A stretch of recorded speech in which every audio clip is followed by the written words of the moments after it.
Bueno, desde aquí queremos felicitar a la pastora Yesenia Ten, que se metió en un terreno tan escabroso como es hablar al mundo cristiano evangélico y a todo el público en general acerca de lo que es el divorcio y añadiendo el recasamiento, lo cual complica un poco más el tema. Y quisiéramos apuntar algunos detalles que sabemos que ella trató en dos sesiones, en dos vídeos, una primera parte y una segunda parte. Y vuelvo y le reiteramos, la felicitamos por meterse a tocar fibras tan sensibles como ese tema, tanto dentro de la iglesia como fuera de la iglesia. Hay lo que se llama casuística, y la casuística, aunque esa palabra no aparece como tal en la Biblia, pero Jesús fue el primero en aplicar la casuística. Es la sabiduría de aplicarle a cada caso en particular, sea problema, sea solución, sea cualquiera la situación, porque cada caso es único e irrepetible.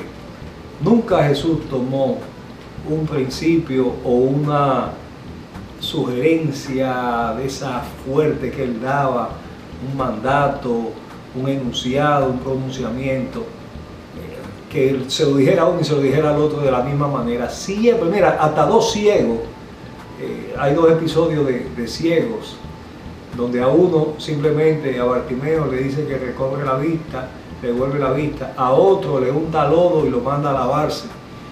Siendo los dos ciegos era como si Jesús tuviera la misma fórmula, pero no, Jesús para cada caso tenía una respuesta en particular. Y cuando se habla de divorcio, cuando se habla de recasamiento, cuando se habla de cualquier asunto, tenemos que ir al texto bíblico con la sabiduría de identificar cada caso para verlo en su contexto y ver de qué manera se puede extraer un principio bíblico con interpretación. Y tengo aquí algunas anotaciones en el contexto de este tema que sirva de luz y de ampliar. Y lo primero es eso, que cuando Jesús dice a causa de la dureza del corazón, Moisés, vuelve a reiterar, no andaba escribiendo cosas a lo loco. Jesús dice Moisés, pero fue que Moisés fue el instrumento de parte de Dios mismo para establecer las reglas de juego y cómo el pueblo iba a funcionar, porque al final de cuentas Dios lo que está buscando es la estabilidad, la honra y el buen funcionamiento con Él, con Dios, y dentro del mismo desenvolvimiento del pueblo entre ellos mismos, es decir, entre el prójimo. Jesús siempre hablaba a sus contemporáneos, y todo lo que Jesús dijo e hizo, tenemos que verlo en el contexto del Antiguo Testamento. Cuando decimos, y Jesús dijo tal cosa en el Nuevo Testamento, oiga, aparece en la Biblia nuestra en el Nuevo Testamento, pero Jesús estaba viviendo en el Antiguo Pacto. Todas las cosas, como buen judío, y todo lo que estaba instituido, él lo celebraba porque Jesús, aunque su vida aparece narrada en lo que nosotros conocemos como el Nuevo Testamento, pero señores, entendamos que Jesús estaba viviendo dentro del Antiguo Pacto. Y la iglesia, lamentablemente, cristiana, moderna y posmoderna, a veces hace un arroz con mango, ligando cosas que tienen que ver con el Antiguo Pacto y cosas que tienen que ver con el Nuevo Pacto. Jesús vivió dentro del Antiguo Pacto. Cuando Jesús dice consumado es, ahí tira una línea entre el Antiguo y el Nuevo, pero ese relato aparece dentro de lo que llamamos Nuevo Testamento. Entonces tienes que hacer esa diferenciación, cualquiera que sea tu posición en el cuerpo de Cristo, sea pastor, maestro, apóstol, profeta, tienes que diferenciar que cuando Jesús dice consumado es, queda completado ese antiguo pacto. Por eso Jesús, en la noche de la última cena, como conocemos la última cena, Jesús dice, esta es la sangre del nuevo pacto, pero todavía no iba entrada en funcionamiento hasta tanto Jesús entregara su espíritu, su alma, su cuerpo en sacrificio, y luego de la resurrección entonces entra en efecto ese nuevo pacto.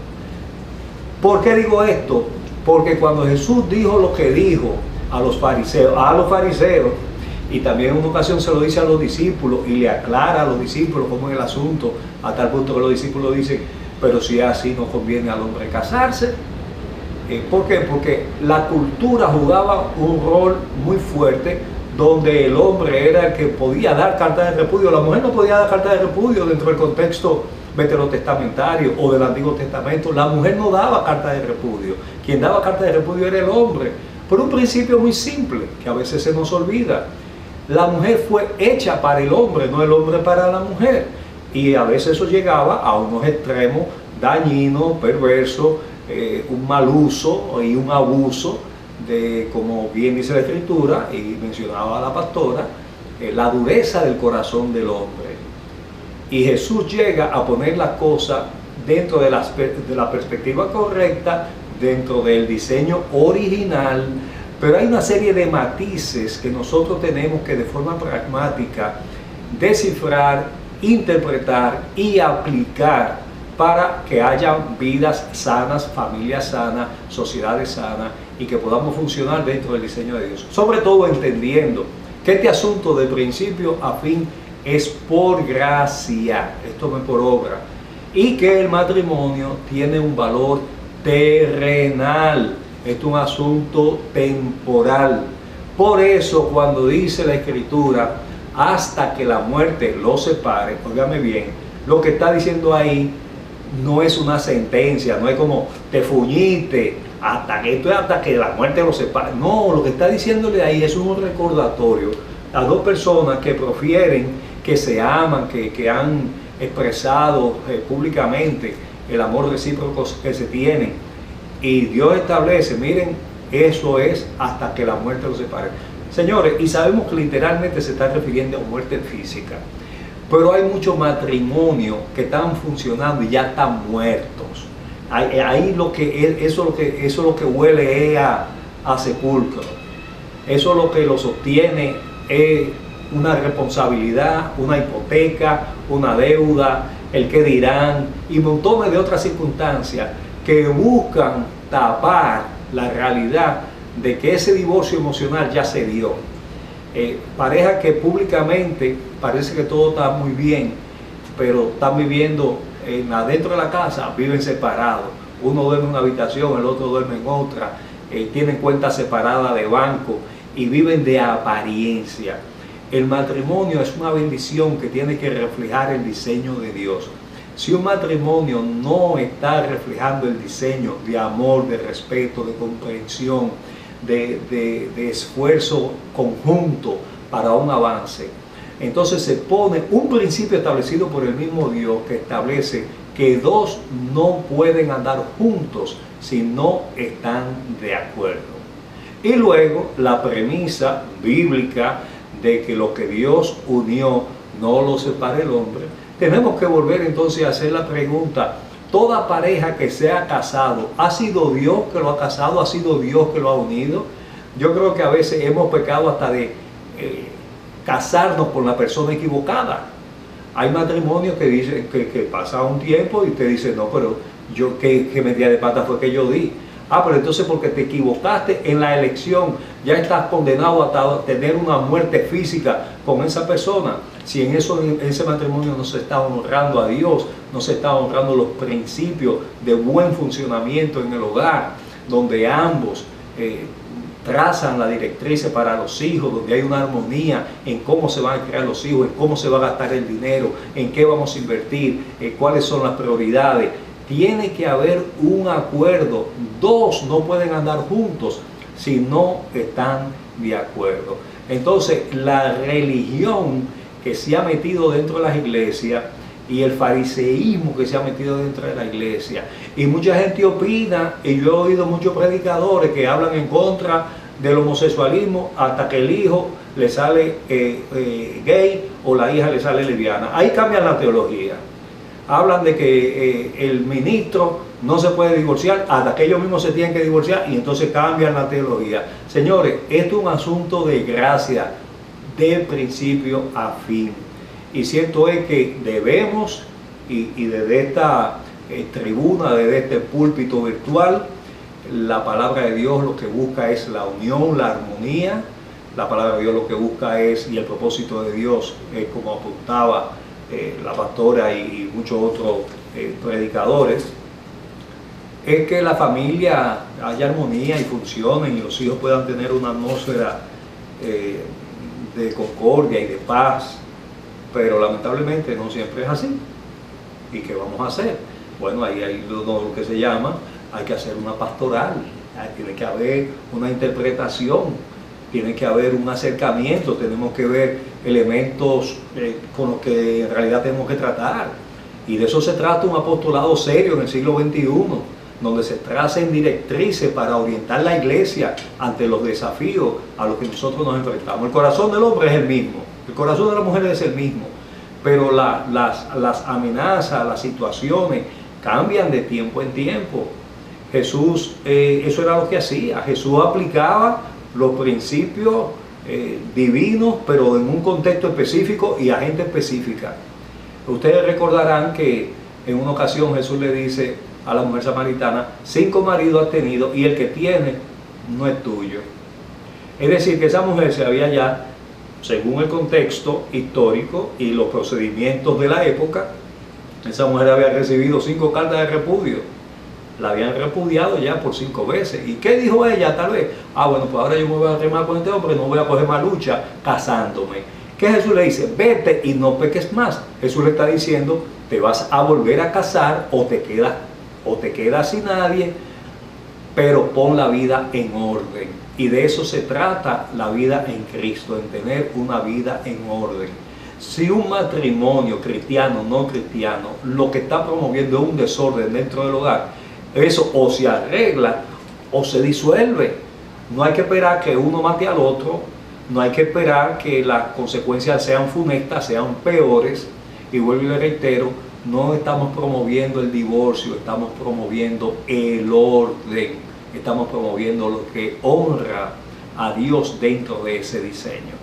Esto es un tema bien escabroso, es un tema donde todavía al sol de hoy hay muchas iglesias que confunden una cosa con otra. Por eso existe dentro de la iglesia también el ministerio del magisterio, la enseñanza.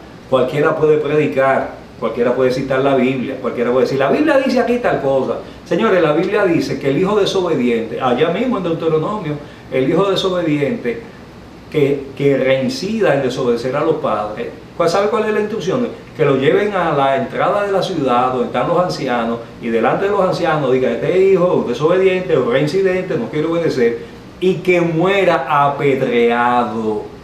¿Sería bíblico hacer eso? Sí, sería bíblico. ¿Lo hacemos? No, no lo hacemos. ¿Por qué? Porque tenemos una molleja, tenemos un cerebro, tenemos una capacidad de raciocinio, de reflexión y podemos entender, no, espérate, hay cosas que, aunque están en la Biblia y son bíblicas, pero la revelación, el contexto, el avance, la gracia de Jesucristo, lo que Jesucristo cumplió en la cruz, nos coloca en una posición donde tenemos que aproximarnos a cualquier situación con gracia, con favor, con amor y buscando la comprensión que por el Espíritu Santo podemos tener como salida a cualquier situación.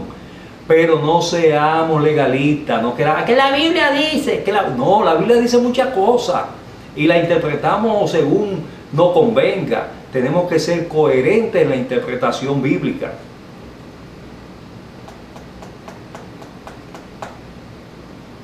La palabra dice, Dios mismo dice, 2 no pueden andar juntos si no están de acuerdo.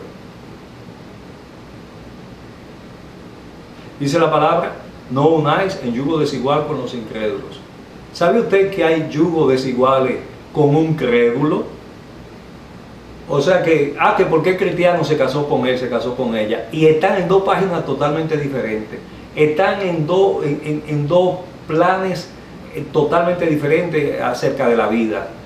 O sea que el tema del yugo desigual no solamente con los incrédulos, porque el hermanito, el jovencito, la jovencita, la parejita que tú le estás echando el ojo, la persona que tú le estás echando el ojo, es cristiano o cristiana. Eso no te garantiza a ti que eso va a funcionar bien. La misma pastora Yesenia dice, no, que tenemos el arma más poderosa es la oración y el ayuno, pero en algunos casos no funciona. ¿Cómo es eso? O funciona o no funciona.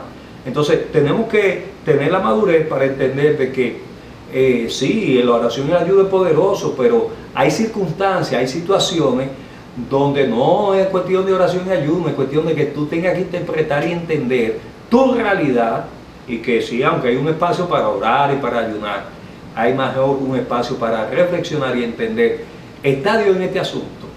¿Está esto agradando a Dios? ¿Honra mi matrimonio a Dios? ¿Honra mi pensamiento, mi decisión? ¿Cuál fue la base para yo decidirme por este hombre o por esta mujer? ¿Cuánta gente no están casados por dinero? ¿Los unió Dios? No, los unió el dinero. ¿Cuánta gente está casado porque vino un profeta de esos por ahí que aparece y dice, fulano, esta es la mujer que Dios te tiene para ti? Oh, y tú te casaste con esa muchacha, con ese hombre, con esa mujer, porque vino un profeta por ahí aparecido a decirte que esa es la mujer que Dios te tenía. Y tamaño graso error en el que te metiste. Oh, estás ligado a carabina, hasta que la muerte te separe, te fuñiste, te pi. No, mi hermano, abre los ojos. Abre los ojos. Vuelvo y le reitero, esto no es asunto de ligereza. Estas son cosas que hay que ponderarlas. Estas son cosas que hay que orarlas, que hay que buscar consejo sabio, que hay que sopesar las decisiones. Porque óyeme bien, cuando las decisiones, tú no ponderas las implicaciones, entonces vienen las complicaciones. ¿Se entiende? Si no consideras las implicaciones, van a venir las complicaciones. Y yo te dejo este espacio abierto para que si tú quieres compartirme por correo privado, de la manera que sea, cuál es tu situación en particular, yo estoy en la disposición de ayudarte, porque déjame decirte, ahora mismo para mí es más fácil ponerme a leer por ahí, pero yo veo tanta gente hablando disparate y cosas distorsionadas en las redes sociales, que no me puedo quedar callado, porque es que se está haciendo demasiado daño. Cualquiera coge un micrófono, hoy día con tanto celular y tanta cámara, cualquiera habla de cualquier tema, de cualquier cosa, a veces sin saber, o sabiendo poco. Una cosa es predicar y otra cosa es enseñar. Hoy día las redes sociales están llenas de prédicas motivacionales. Tú eres un campeón, ahí te levantas, no quieres excusa, suda, lucha, levántate, persiste, resiste, insiste, y te meten por ahí por ojo. Eso lo va a hacer cualquiera. Pero un asunto reflexivo, una cuestión que te ayude a enfocarte en dónde estás, hacia dónde vas, cuáles son los valores. Y no porque te cite en la Biblia, no. Y cuando te cite en la Biblia, vea la Biblia. Porque a veces te citan un solo versículo. Deuteronomio 9:14, Mateo 19 tanto, Lucas 3:21, Romanos. Vea el contexto, lee en qué contexto se está diciendo eso. Todo lo puedo en Cristo que me fortalece. No, mi hermano, tú no puedes todo en Cristo. Cuando en Cristo te fortalezca, tú no lo puedes todo. Cualquiera aquí piensa que estoy diciendo una herejía, pero no. Pablo eso lo dice en un contexto donde él dice, he aprendido a contentarme cualquiera que sea mi necesidad. He estado en abundancia, he estado en estrechez. Es decir, ha estado en buena y ha estado en la olla, ha estado comiéndose la piña bien agria, a veces sin piña. Y entonces en ese contexto es que él dice, todo lo puedo en Cristo que me fortalece. Qué diferente, qué diferente. Y entonces volviendo al tema, la gente quiere oír lo que le gusta, no lo que le educa. Si yo digo un argumento, algo bonito, lo que tú digas, ay, gracias hermana pastora, ay, gracias hermano pastor, ay, gracias profeta, Dios me habló por lo que usted me dijo. No, Dios te habló porque te dijo lo que tú querías oír, así sí es fácil. Y cuando Dios te habla y es contrario a lo que tú quieres oír, ahí sí es difícil, ¿verdad que sí? Ahí se acaban los amén. ¿Sabías tú que Dios le dio carta de repudio a Israel por ser infiel? Hasta el sol de hoy. Hasta el sol de hoy. Fueron desechados, aunque de forma temporal, dice Pablo a los romanos, pero se fue hacia los gentiles, porque dice, llamaré a pueblo que no era pueblo. Oiga bien cómo es la cosa. Y todo eso refleja en el mundo espiritual el funcionamiento de lo que es el divorcio, de lo que es pero que Dios aborrece el divorcio. Claro que sí que lo aborrece, porque eso va en contra del diseño original. Como dice la palabra, 6 cosas aborrece Jehová. Y cuando usted lee esas 6 cosas, ahí no habla de divorcio, ahí habla de otras cosas. Aún, y la séptima, la abomina su alma. ¿Y sabe qué es lo que Dios más abomina? Peor que un divorcio.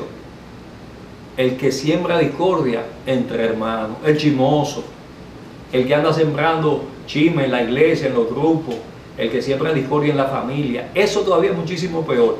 Pero eso no es para justificar el divorcio, eso es para que entendamos la macrovisión, lo amplio de todo el asunto y no nos enfoquemos en una sola dirección, porque la vida es un asunto de balance.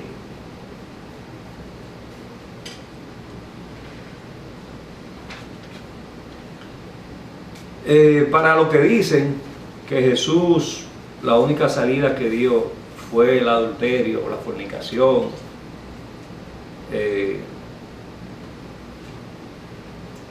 Jesús lo que está diciendo ahí, primero respondiéndole a individuos que vienen a tentarle. Recuerden que Jesús discernía los corazones. Y Jesús lo que le está diciendo a esos individuos es: tú quieres zafarte, tú quieres romper con esa relación, con esa mujer. No quieras justificarla porque no cocina bien, porque tiene el ombligo salido, porque es como Frank Sinatra, no tiene nada atrás, o te diste cuenta que le falta un par de dientes, que eran postizos, que le están saliendo unas arrugas. No. Nada de eso es motivo. El único motivo es que el lugar que ocupa esa mujer en tu corazón sea reemplazado por otra. Que el lugar que ocupa ese hombre en tu corazón sea reemplazado por otro. Y déjame decirte, la mujer puede por naturaleza vivir sin un hombre. El hombre que lo tiene complicado vivir sin una mujer. Que los hay, bueno, el don de continencia. Pero la mujer fue hecha para el hombre, no el hombre para la mujer. Y vemos a veces como una agitación en el mundo femenino. Hay mujeres que no pueden estar solas sin un hombre, Dios mío. Se le mete un espíritu de desesperación, como que no tienen agua fría en la casa. Y no es que yo justifique a los hombres, pero es que los hombres y una mujer están muy completos. Lo dice Dios. Porque la mujer fue formada de la costilla del hombre. Eso es una referencia de que hay algo que falta en el hombre. En la mujer no falta nada. La mujer puede funcionar bien sin un hombre.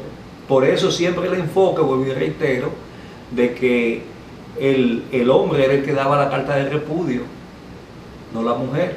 Pero nosotros vivimos en una sociedad igualitaria, donde la mujer tiene los mismos derechos. Y aunque Pablo habla de que si la mujer está casada con un incrédulo y el incrédulo consciente en que van a vivir, que van a echar para adelante, bueno, pero ¿y esa unión? ¿Esa unión fue de parte de Dios o fue de parte del hombre? Porque si volvemos al principio, que lo que Dios unió no lo separa el hombre, entonces Pablo no puede estar favoreciendo un comportamiento contrario al establecido por Dios. Y ahí es donde a veces yo no entiendo cómo es que hay expositores de la Escritura que ponen los enunciados de Pablo y sus propias opiniones personales a la altura de lo revelado por Dios. Porque Pablo dice, y esto lo digo yo, no el Señor. Mire, en el momento que el apóstol Pablo está escribiendo y dice, y esto lo digo yo, no el Señor, ya ahí yo veo a Pablo, mi hermano en la fe, que me está dando su opinión. Ah, no, pero que como está en el texto bíblico, adquiere la misma dimensión y la misma importancia y la misma autoridad que lo mismo revelado por el Espíritu Santo. Come on. Yo tengo problemas con esa cuestión. Si Pablo dice, esto lo digo yo, no el Señor, bueno, pues ya yo lo tomo como un consejo de Pablo. Ahora, cuando Pablo dice, esto lo dice el Señor, ponga atención, porque está hablando un hombre de Dios que trae revelación por el Espíritu Santo. Y ahí tenemos que hacer esa distinción. Ah, pero que está en la Biblia, pero que en la Biblia está lo que dijo el diablo, en la Biblia está lo que dijo Jezabel, en la Biblia está lo que dijeron muchos cabeceñanos.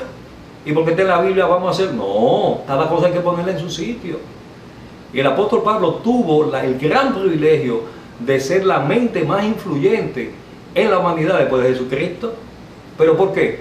porque se dejó usar por Dios. Pero Pablo tenía sus issues, Pablo tenía sus problemas de hombre, de carne y de hueso. Pablo, su autoridad era puesta en tela de juicio por mucha gente de la iglesia de su época. Vamos a ser más serios, Señor, y vamos a mantener un balance en la escritura y en la interpretación de ella. El matrimonio, señores, es una cuestión temporal. El matrimonio no es eterno. Los mormones hablan de que las familias son eternas. Bueno, digamos la relación padre-hijo, tío, hermano. Pero Jesús bien claro habló acerca de aquella costumbre judía y expresada en la Escritura, de que cuando un hombre no dejaba descendencia, el hermano tomaba a la mujer, a su cuñada. Tanto así que le pusieron el ejemplo de que una mujer había sido esposa de varios hermanos. Y le preguntan a Jesús, y en la resurrección, ¿de quién esta mujer va a ser esposa? Jesús dice, en el cielo no es así, en esa dimensión de eternidad no es así. Los ángeles no se dan en casamiento. O sea que el matrimonio es una empresa